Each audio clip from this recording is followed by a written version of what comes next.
BHP's attempted acquisition of Anglo-American signals and intensifying global competition for critical minerals, particularly copper and lithium. In 2023, these minerals dominated mining, mergers and acquisition activities due to their essential roles in the green economy, with PwC reporting a 35% increase in deal value among top miners. Key transactions included Newmont's $14.5 billion purchase of Newcrest and MMG's $3.6 billion acquisition of Khoemacau Copper Mine. Now, partnerships and technological integration are rising trends driven by the need for renewable energy and sustainability. So, despite rising production, top miners saw a 7% revenue drop in 2023, a trend expected to continue into 2024. To help us make more sense of this, Andries Rossouw, PwC Africa Energy, Utilities and Resources leader, joins me to talk about it. Andries Rossouw, it's nice to have you around.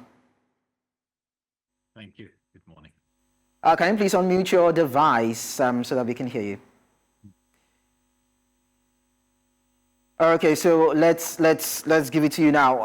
How did the global scramble for critical minerals influence mining, mergers and acquisition activities in 2023? Can you hear me now? Yes, please. Go ahead. Excellent. Thank you. Yes, so the global need for critical minerals has clearly been a big driver for acquisitions. And as you pointed out, the focus of that has really been on copper and lithium. And we've seen that escalate. Copper as a percentage of total deal value increased to 80% of total critical minerals. You mentioned the big gold deals. Gold's still the biggest deal value, and we expect that to continue for some time. And perhaps a big question, why copper? We know that lithium's growth will be much higher than what we are seeing on the lithium market, but the reality is that lithium has got a rocky road ahead because production will double in the coming 5 years or so, and therefore prices might come under pressure as the demand doesn't grow at the same level, and other technologies might play a role, and therefore some uncertainty as to what will be the true winners in critical minerals. But the safe bet is copper.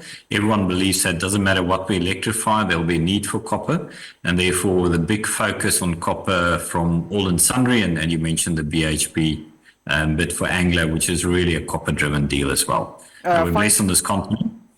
Yes, go ahead. No, we're blessed on this continent with lots of copper, certainly in Zambia and DRC, and that's very positive for our continent. Okay, fantastic prediction coming from you, Andries. Looking at what you've said now, how or what impacts do you think that the increased focus on critical minerals would have now on the volume and the value of mineral deals feeding forward? Yeah, so the deal value will really depend on the price value, the expectation of future prices, and so on. And as we say, the scramble is on to get these critical minerals, and therefore we expect deal values to still remain high, certainly in the near future. The way that top global mining companies approach exploration is often to let the juniors do the exploration, and they would then buy into. And you mentioned the MMG deal in Botswana for Khoemacau Copper. That's exactly what happened there. Junior developed the mine. One of the bigger mining companies bought it so they can bring it into production fully and develop that mine and get the value out of production. Okay, so in terms of production, a few people would think that is not only what some of these big mining companies are looking at. Now, according to what we know, we look at the bidding war and how it has highlighted the growing importance of critical minerals like copper. And a report by PwC confirmed that there is a global scramble among major miners to acquire these minerals. So aside from production, what do you think the ultimate end game is? Well, the end game is to secure access to these minerals. And that's why we see OEMs like Volkswagen, Chrysler, GM, all of those buy into critical mineral mines, whether that is lithium or copper, actually, in order to secure supply for the future production capacity. All right, so you mentioned BHP the other time. It's something we need to also look at before we call it wraps. Now, it is a large mining company, and it tried to buy its competitor, that is Anglo American. A key reason for the bid, according to reports, was Anglo American's copper mines in South Africa. How attractive is this mine asset?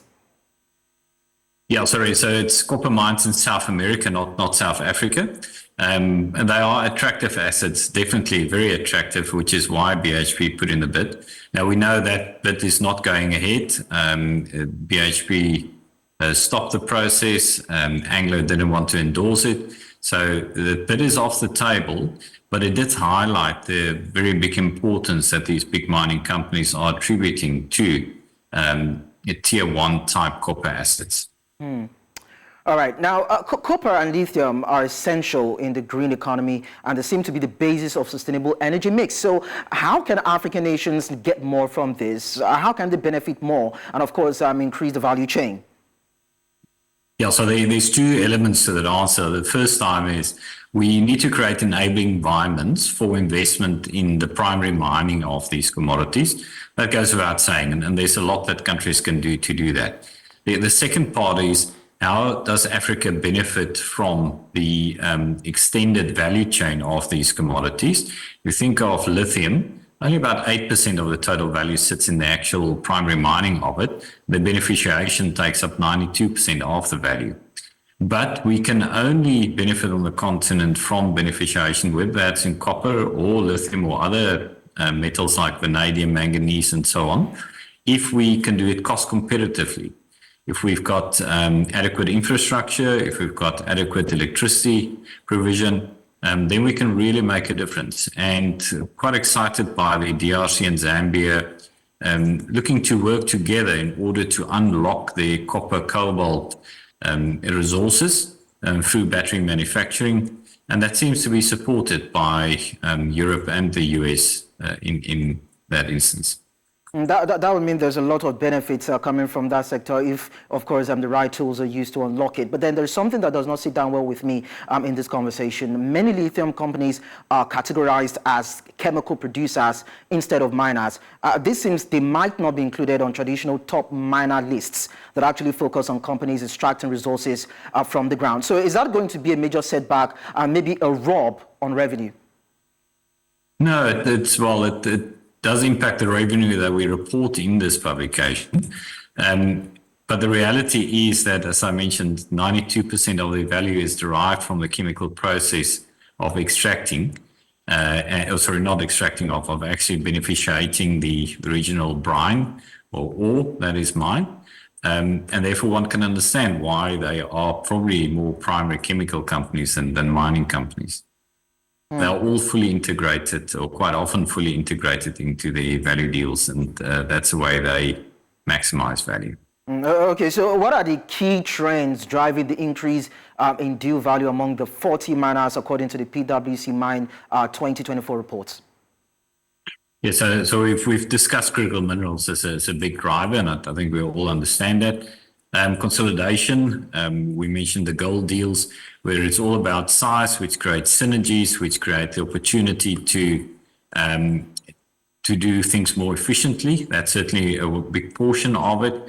Sustainability is driving. So companies realizing that they need access to energy and therefore doing deals in the renewable energy space, either creating or building new renewable energy capacity or buying into that. We also see partnerships driving deals, and that focuses on getting access to new technologies that supports the efficient mining, but also exploration of commodities. We're seeing collaboration with governments to ensure creating enabling infrastructure for these mines. As I mentioned, the importance of enabling environments earlier. That partnership with government also helps in compliance with laws and regulations and the ability to influence that. And then the whole value deal integration, as we discussed as well. Companies often buying not only into primary mining, but also buying into recycling material, because we know recycling is a big part and big portion of the critical minerals future. All right, so while we continue to talk about how we can begin to build capacities of these mining companies, we may need to also talk about commodity prices, which is the price Africa receives from its resources, which have been dropping for 5 years now when you look at the trends. Now, this means that African countries earn less money for the minerals they extract. And at the same time, the cost of mining these resources are said to have gone up by 30% in the past 5 years. So is there a way African mining companies can pay less on mining costs and even earn more so that they can remain in business?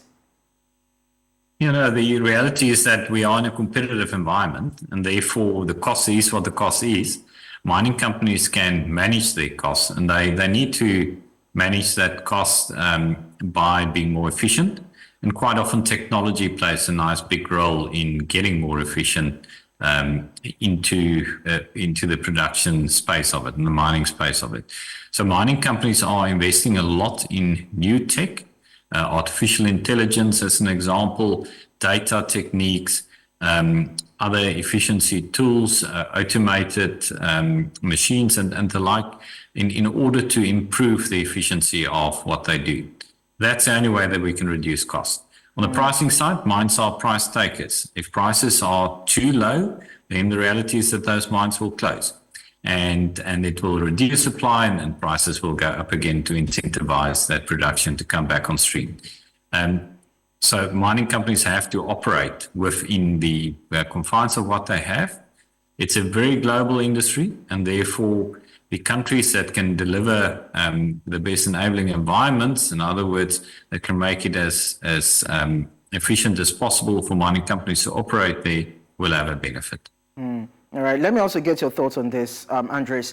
Is the energy transition being impacted by mergers and acquisition activities in the mining sector? No, I don't think it's impacted by it, but it certainly supports deals that impacts it. Energy transition is one of the big drivers for demand in the mining industry. And as we mentioned, the critical minerals, which really delivers into the energy transition, that creates a demand for these minerals, therefore for deals, therefore for the big focus on the mining industry. I think one shouldn't forget that there's also the standard other demand for commodities drivers like infrastructure, consumable goods. That's not changing. And then when we talk about urbanization, those things are amplified. And in fact, food security is one of the other drivers. So we see a focus on things like potash, phosphates in mining, because that really supports the agricultural industry. It supports crop yields, which helps the world feed itself. All right, finally, of course, you've talked about technology a while ago. There are also other variables which have to do with integrating new skills, joint partnership, joint ventures and all that. How do you think all that can come into play to improve the value of that particular sector? Yeah, partnerships is key. We know that the mining industry need key skills. The mining industry is one of the big investors into creating new skills, and whether that's in the local communities, whether that's working with universities and the like, it really is investing a lot into skills because they know they need that for their future. All right, Andries Rossouw, PwC Africa Energy Utilities and Resources Leader, thank you so much for sharing your thoughts with us. Thank you.